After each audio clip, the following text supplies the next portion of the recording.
किसी गांव में एक सेठ रहता था। उसका एक ही बेटा था जो व्यापार के काम से परदेश गया हुआ था। सेठ की बहू एक दिन कुएं पर पानी भरने गई।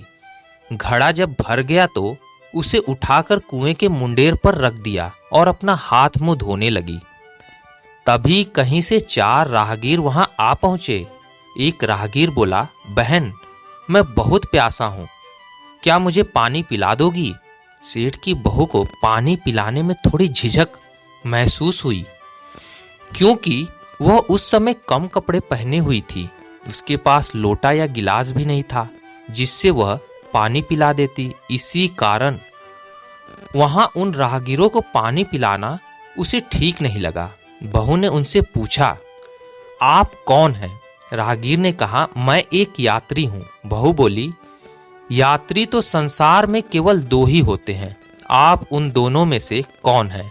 अगर आपने मेरे इस सवाल का सही सही जवाब दे दिया तो मैं आपको पानी पिला दूंगी, नहीं तो मैं आपको पानी नहीं पिलाऊंगी। बेचारा राहगीर उसकी बात का कोई जवाब नहीं दे पाया। तभी दूसरे राहगीर ने पानी पिलाने की विनती की। बहू ने दूसरे राहगीर से पूछा, अच्छा तो आप बताइए कि आप कौन हैं? दूसरा राहगीर तुरंत बोल उठा, मैं तो एक गरीब आदमी हूं। सेठ की बहू बोली, भैया, गरीब तो केवल दो ही होते हैं, आप उनमें से कौन हैं? प्रश्न सुनकर दूसरा राहगीर चकरा गया। उसको कोई जवाब नहीं सूझा तो वह चुपचाप हट गया। तीसरा राहगीर बोला, बहन, मुझे बहुत प्यास लगी है, ईश्वर के लिए तुम मुझे पानी पिला दो। बहू ने पूछा, अब आप हैं? तीसरा राहगीर बोला, बहन, मैं तो एक अनपढ़ गंवार हूं। यह सुनकर बहू बोली, अरे भैया, अनपढ़ गंवार तो इस संसार में बस दो ही होते हैं, आप उनमें से कौन हैं? बेचारा तीसरा राहगीर भी कुछ बोल नहीं पाया। अंत में चौथा राहगीर आगे आया और बोला, बहन, मेहरबानी करके मुझे पानी पिला दे, प्यासे को पानी पिलाना तो बड़े पुण्य का काम होता है। सेठ की बहू बहुत ही चतुर और होशियार थी। उसने चौथे राहगीर से पूछा, आप कौन हैं? वह राहगीर अपनी खिज छुपाते हुए बोला, मैं तो बहन बड़ा ही मूर्ख आदमी हूं। बहू ने कहा, मूर्ख तो संसार में केवल दो ही होते हैं, आप उनमें से कौन हैं? वह बेचारा भी उसके प्रश्न का उत्तर नहीं दे सका। चारों पानी पिए बगैर ही वहां से जाने लगे तो बहू बोली, यहां से थोड़ी ही दूर पर मेरा घर है, आप लोग कृपया वहां चलिए, मैं आप लोग को पानी पिला दूंगी। चारों राहगीर उसके घर की तरफ चल पड़े। बहू ने इसी बीच पानी का घड़ा उठाया और छोटे रास्ते से अपने घर पहुंच गई। उसने घड़ा रख दिया और अपने कपड़े ठीक तरह से पहन लिए। इतने में वे चारों राहगीर उसके घर आ पहुंचे। बहू ने उन सभी को गुड़ दिया और पानी पिलाया। पानी पीने के बाद वे राहगीर अपनी राह चल पड़े।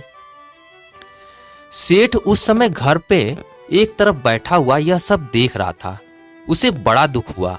वह सोचने लगा, इसका पति तो व्यापार के लिए परदेश गया है और यह उसकी गैर हाजिरी में पराये मर्दों को घर पर बुलाती है, उनके साथ हंसती बोलती है, इसे तो मेरा भी लिहाज नहीं है। यह सब देखकर अगर मैं चुपचाप रह गया तो आगे इसकी हिम्मत और बढ़ जाएगी। मेरे सामने इसे किसी से बोलने बतियाने में शर्म नहीं आती तो मेरे पीठ पीछे न जाने क्या क्या करती होगी। फिर एक बात यह भी है कि बीमारी कोई अपने आप ठीक नहीं होती, इसके लिए के पास जाना ही पड़ता है। क्यों न इसका फैसला राजा पर ही छोड़ दूं। यही सोचकर वह सीधा राजा के पास जा पहुंचा और अपनी परेशानी बताई। सेठ की सारी बातें सुनकर राजा ने उसी वक्त बहू को बुलाने के लिए सिपाही भेजे और उनसे कहा, तुरंत सेठ की बहू को राज्यसभा में उपस्थित किया जाए। राजा के सिपाहियों को अपने घर पर आया देख उस सेठ की पत्नी ने अपनी बहू से पूछा, क्या बात है बहू रानी, क्या तुम्हारी किसी से कहा सुनी हो गई थी जो उसकी शिकायत पर राजा ने तुम्हें बुलाने के लिए सिपाही भेज दिए हैं? बहू ने सास की चिंता को दूर करते हुए कहा, नहीं सासू माँ, मेरी किसी से कोई कहा सुनी नहीं हुई है, आप जरा भी फिक्र ना करें। सास को आश्वस्त कर वह सिपाहियों से बोली, तुम पहले अपने राजा से यह बात पूछ कर आओ कि उन्होंने मुझे किस रूप में बुलाया है, बहन, बेटी या फिर बहू के रूप में। किस रूप में मैं उनकी राज्यसभा में आऊं। बहू की बात सुनकर सिपाही वापस चले गए। उन्होंने राजा को सारी बात बताई। राजा ने तुरंत आदेश दिया कि पालकी लेकर जाओ और कहना कि बहू के रूप में बुलाया गया है। सिपाहियों ने राजा की आज्ञा के अनुसार जाकर सेठ की बहू से कहा। बहू उसी समय पालकी में बैठकर राज्यसभा में जा पहुंची। राजा ने बहू से पूछा, तुमने दूसरे पुरुषों को घर पर क्यों बुला लाई, जबकि तुम्हारा पति घर पर नहीं है। बहू बोली, महाराज, मैंने तो केवल अपने कर्तव्य का पालन किया है। प्यासे पथिकों को पानी पिलाना कोई अपराध नहीं है। यह हर एक गृहिणी का कर्तव्य है।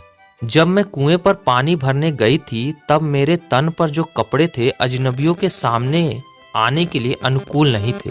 इसी कारण उन राहगीरों को कुएं पर पानी नहीं पिलाया। उन्हें बड़ी प्यास लगी थी और मैं उन्हें पानी भी पिलाना चाहती थी। इसीलिए उनसे मैंने मुश्किल प्रश्न पूछे और जब वे उनका उत्तर नहीं दे पाए तो उन्हें घर पर बुला लाई। घर पर पहुंचकर ही उन्हें पानी पिलाना उचित था।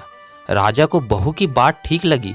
राजा को उन प्रश्नों के बारे में जानने की बड़ी उत्सुकता हुई जो बहू ने उन चारों राहगीरों से पूछी थी। राजा ने सेठ की बहू से कहा, भला मैं भी तो सुनूं कि वे कौन से प्रश्न थे जिनका उत्तर वे लोग नहीं दे पाए। बहू ने तब वे सभी प्रश्न दोहरा दिए। बहू के प्रश्न सुनकर राजा और सभासद चकित रह गए।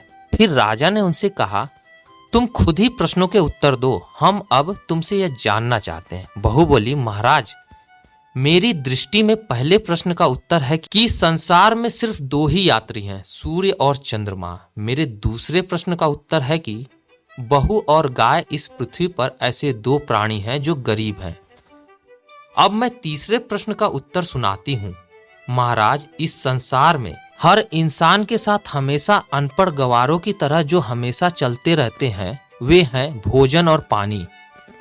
चौथे आदमी ने कहा था कि वह मूर्ख है और जब मैंने उससे पूछा कि मूर्ख तो दो ही होते हैं, तुम उनमें से कौन से मूर्ख हो, तो वह उत्तर नहीं दे पाया। इतना कहकर वह चुप हो गई। राजा ने बड़े आश्चर्य से पूछा, क्या तुम्हारी नजर में इस संसार में सिर्फ दो ही मूर्ख हैं?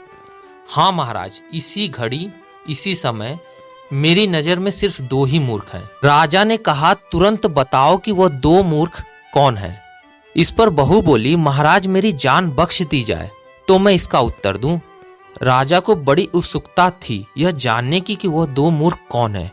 सो उसने तुरंत ही बहू से कह दिया, तुम निसंकोच होकर कहो, हम वचन देते हैं तुम्हें कोई सजा नहीं दी जाएगी। बहू बोली, महाराज, मेरे सामने इस वक्त बस दो ही मूर्ख हैं। फिर अपने ससुर की ओर हाथ जोड़कर कहने लगी, पहले मूर्ख तो मेरे ससुर जी हैं जो पूरी बात जाने बिना ही अपनी बहू की शिकायत राज दरबार में की। अगर इन्हें शक ही हुआ था तो पहले मुझसे पूछ लेते, मैं खुद ही इन्हें सारी बात बता देती। इस तरह से घर परिवार की बेइज्जती तो नहीं होती। ससुर को अपनी गलती का एहसास हुआ। उसने बहू से माफी मांगी। बहू चुप रही। राजा ने तब पूछा, और दूसरा मूर्ख कौन है? बहू ने कहा, दूसरा मूर्ख खुद इस राज्य का राजा है, जिसने अपनी बहू की मान मर्यादा का जरा भी ख्याल नहीं किया और सोचे समझे बिना ही बहू को भरी राज्यसभा में बुलवा लिया। बहू की बात सुनकर राजा पहले तो क्रोध से आग बबूला हो गया, परंतु तभी सारी बातें उसकी समझ में आ गई। समझ में आने के बाद राजा ने बहू को उसकी समझदारी और चतुराई की सराहना करते हुए ढेर सारे पुरस्कार देकर सम्मान सहित विदा किया। तो दोस्तों, यह थी कहानी मूर्ख कौन है। उम्मीद है कहानी आपको पसंद आई हो। पसंद आई हो तो लाइक और सब्सक्राइब जरूर कीजिएगा दोस्तों। मिलते हैं अगली कहानी में, तब तक के लिए धन्यवाद।